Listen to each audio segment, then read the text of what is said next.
நல்லவை கேட்போம் நமது சேனலில் ருத்ர பகவான் பாணாசுரனுக்கு கொடுத்ததான அபயமானது வீண் போகவில்லை என்பது பற்றி கேட்போம். தன்னுடைய பக்தனான பாணாசுரனுக்கு உயிர் பிச்சை கொடுக்குமாறு கிருஷ்ணனிடம் வேண்டிக் கொண்டார் ருத்ர பகவான். பாணாசுரன் 1000 கைகளுடன் கிருஷ்ணனுடன் யுத்தம் பண்ணி கொண்டிருக்கும் பொழுது அந்த பாணாசுரனை வதம் செய்ய வேண்டும் என்று சக்கராயுதத்தை பிரயோகிக்க, அப்பொழுது தன் முன்னே வந்து நின்றுண்டு ருத்ரன், வேண்டாம், அவனை கொல்ல வேண்டாம், அவன் என்னுடைய பக்தன், அவனுக்கு இவ்வாறு நான் வரம் கொடுத்திருக்கிறேன், அந்த வரமானது வீணாக போகக்கூடாது என்று பிரார்த்திக்க, உடனே பகவானும் தயை கூர்ந்து அவனுடைய காடுகள் போன்று இருக்கக்கூடியதான கைகளை அறுத்து தள்ளினார். சிரசை அறுக்காமல் தன்னுடைய சக்கராயுதத்தை திரும்ப பெற்றுக்கொண்டார். அதாச்சினத் பீஷண சத்வசாராம் புஜாடபீம் பூதபதே சமக்ஷம். பரமசிவன் கண் முன்னாலேயே அந்த அட்டவீன காடு போன்று இருக்கக்கூடியதான அவனுடைய கைகளை எல்லாம் சக்கரத்தினால அறுத்து தள்ளினார். சக்கரேன சங்கல்ப நிபேன கிருஷ்ணா கிம்வா விதோ வைரி நிகேன ரக்ஷம். இப்படி அவனுக்கு கைகள் கொடுத்திருப்பது அந்த சேவை செய்ய வேண்டும் என்பதற்காகத்தான். அதை அவன் தவறாக பயன்படுத்தியதால் அந்த கைகளை எல்லாம் அறுத்து தள்ளினார்.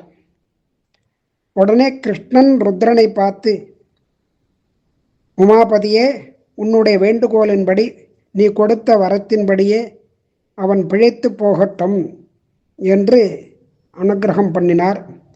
சக்கராயுதத்தை திரும்ப பெற்றுக்கொண்டார். பாணாசுரனுக்கு நீ தந்த வரமானது நாம் கொடுத்ததுதான் என்றும் சொல்றார். அதை மட்டும் சொல்லாமல் மேலே, ஏ ருத்ரனே, நீ வேறு நான் வேறு இல்லை, நானேதான் நீ என்று சொல்கிறார். நானேதான் நீ, அது மட்டுமல்ல, தேவர்கள், அசுரர்கள், மனிதர்கள், இவர்கள் எல்லோரும், இவர்கள் வாசம் செய்யக்கூடிய எல்லா உலகங்களும் நானேதான் அப்படிங்கிறார். என்னை விட வேறுபட்டதானது இந்த உலகத்தில் எதுவும் இல்லை. நான் இப்படி நீயும் நானேதான் என்று இருக்க, இதில் வேறுபாடே கிடையாது என்று சொல்கிறார். அதாவது யோகம் சத்வம் ஜெகச்சேதம் சதேவாசுர மானுஷம் மத்தோ நான்யதசேஷம் யத் தத்துவம் ஞாதுமிகார்ஹசி. நீ வேற நான் வேற, தேவர்கள், அசுரர்கள், மனிதர்கள், இந்த உலகங்கள் எல்லாம் வேற வேற கிடையாது. அதாவது உனக்கு என்னை ஆத்மாவாகும், உன்னை எனக்கு சரீரமாகவும் நினைத்து கொள்ள வேண்டும். இதை காட்டில் வேறு எதுவுமே கிடையாது அப்படிங்கிறார். மத்தோ நான்யத் அசேஷம் யத் தத்துவம் ஞாதுமிகார்ஹசி அப்படின்னு சொல்லி நீ கவலையே பட வேண்டாம் அப்படின்னு சொல்கிறார்.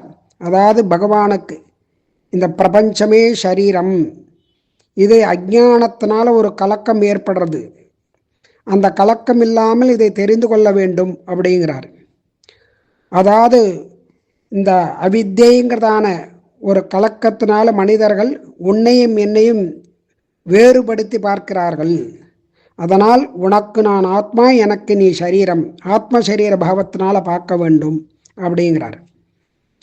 இப்படி யோகம் சத்துவம் நானேதான் நீ அப்படின்னு கிருஷ்ணன் பரமசிவனிடத்திலே கூறுகிறார். இப்படி இதை உணர வேண்டும் அப்படின்னு மகரிஷி, பராசர மகரிஷி மைத்ரேயருக்கு இந்த விஷயங்களை எல்லாம் எடுத்து சொல்கிறார்.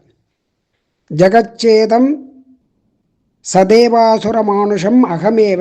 தேவர்கள், அசுரர்கள், மனுஷர்கள், இப்படிப்பட்ட பல வகையான உலகங்கள் எல்லாமே நான் தான் அப்படின்னு சொல்கிறார். இந்த மாதிரி தெரிந்து கொள்ள வேண்டும் அப்படின்னு. இப்படி சரீரத்தையும் ஆத்மாவையும் ஒன்றுபடுத்தி சொல்லக்கூடியதான பல இடங்களில் இந்த பராசர மகரிஷி இந்த மாதிரி விஷயங்களை எல்லாம் தெளிவாக எடுத்து சொல்கிறார். யோகம் சத்துவம் அப்படின்னு.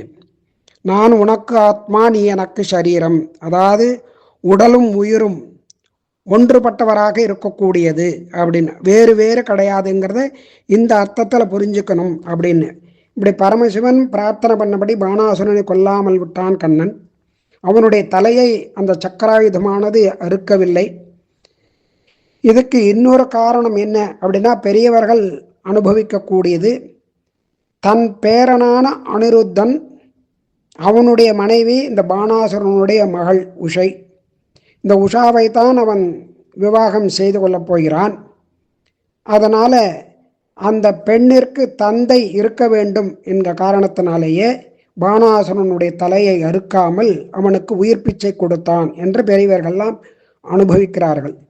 அதன் பிறகு பகவான் கண்ணன் அனிருத்தம் இருக்கக்கூடிய இடத்திற்கு கருடனுடன் சென்று, அங்கே அனிருத்தன் நாகாஸ்திரத்தினால கட்டுப்பட்டு இருந்ததால் கருடனுடைய அந்த காற்று பட்டவுடனேயே அந்த கட்டு அவிழ்ந்தது. உடனே கிருஷ்ணன், அனிருத்தன், உஷா அவளை கருடன் மேலே ஏத்திண்டு பலராமல் பிரத்யுன்னன் எல்லாரும் பின்தொடர துவாரகைக்கு சென்று சந்தோஷமாக அந்த ராஜ்யத்தை அனுபவித்து வந்தான். இதற்கு மேலே போலிகளாக இருக்கக்கூடியவர்கள், அவர்களுடைய அந்த அட்டகாசத்தை எல்லாம் தடுத்து நிறுத்தக்கூடியவன், அழிக்கக்கூடியவன் கண்ணன். அதை செய்து காண்கிறான் எல்லா இடத்திலேயும். அதாவது எம்பெருமான் தேவாதி தேவனாக இருந்தாலும் மனித குலத்திலே, இடையர் குலத்திலே பிறந்து பல லீலைகளை எல்லாம் செய்கிறான். இப்படி மனுஷனாக அவதரித்திருந்தாலும் பிறந்திருந்தாலும் இந்திரன், சிவன் முதலான சிறந்த தேவர்கள் அவர்களையும் வென்று அந்த வெற்றி வாகை சூடிய வீரனாக அவனுடைய சரித்திரங்களை எல்லாம் பராசர மகரிஷி மைத்திரேயருக்கு உபதேசம் பண்ணிட்டு வரார். இப்படி பானாசுர விற்த்தாந்தத்தை சொன்ன உடனே மைத்திரேயருக்கு கிருஷ்ணனுடைய வீரதீர சரித்திரங்களை எல்லாம் இன்னும் கேட்க வேண்டும் என்று ஆசை ஏற்பட, இது போன்ற வேறு ஏதாவது சரித்திரம் இருக்கிறதா, அதை சொல்ல வேண்டும் என்று மகரிஷியனிடம் கேட்கிறார். அதற்கு காசி நகரத்தினுடைய பெருமை, அதாவது காசி நகரத்தை கண்ணன் எரித்தான் அப்படிங்கிறத, தகனம் பண்ணினான் அப்படிங்கிற அந்த ஒரு கதையை சொல்ல ஆரம்பிக்கிறார். இதன் மூலமாக தேவர்களை விட மனித குலத்திலே அவதாரம் பண்ணினான கிருஷ்ணனுடைய பெருமை, எம்பெருமானுடைய பெருமையானது இன்னும் மேன்மையை காட்டுகிறது. பவுண்டரகம் அப்படிங்கிறதான ஒரு தேசத்தை ஒரு ராஜா ஆண்டு வந்தான். அவன் மிகவும் கர்வமாக உடையவன். அப்போ பாமர ஜனங்கள் எல்லாரும் சேர்ந்துட்டு என்ன பண்ணா, அரசே, நீர் ஒரு சாதாரண மனிதன் கிடையாது, அப்படி நீங்கள் நினைத்து கொள்ளக்கூடாது. எம்பெருமானான வாசுதேவன் தான் உங்களுடைய உறவில் இப்பொழுது நீங்கள் இங்கே இருக்கிறீர்கள், ஆண்டு கொண்டிருக்கிறீர்கள் இந்த தேசத்தை. அதனால் இனிமேல் நீர்தான் வாசுதேவன் அப்படின்னு புகழ்ந்து பாட ஆரம்பித்தார்.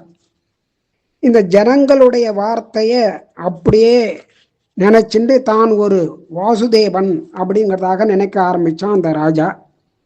உடனே என்ன பண்ணா, அந்த வாசுதேவன் எப்படி இருக்கணும் அதே மாதிரி நாமும் இருக்க வேண்டும் அப்படின்னு சொல்லி 2 கைகளை, செயற்கை கைகளை தயார் செய்து அதில் சங்கு சக்கரம் அப்படிங்கிறதான அவைகளையும் தயார் பண்ணி தன் புஜத்திலே அதை மாட்டிக்கொண்டான்.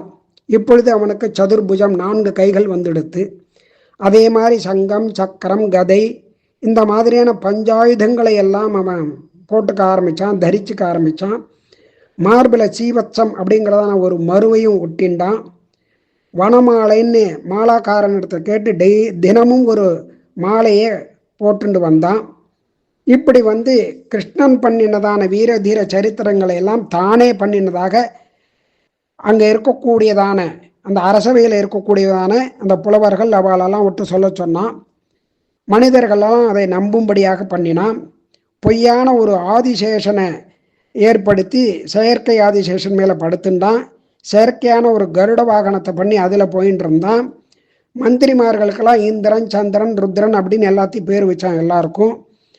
இப்படி தேவர்களுடைய பேரெல்லாம் அவளுக்கு சூட்டி தான் ஒரு வாசுதேவன், பவுண்டரக வாசுதேவன் அப்படிங்கிறதான அந்த பேரில் அட்டகாசம் பண்ணிட்டு வந்தான்.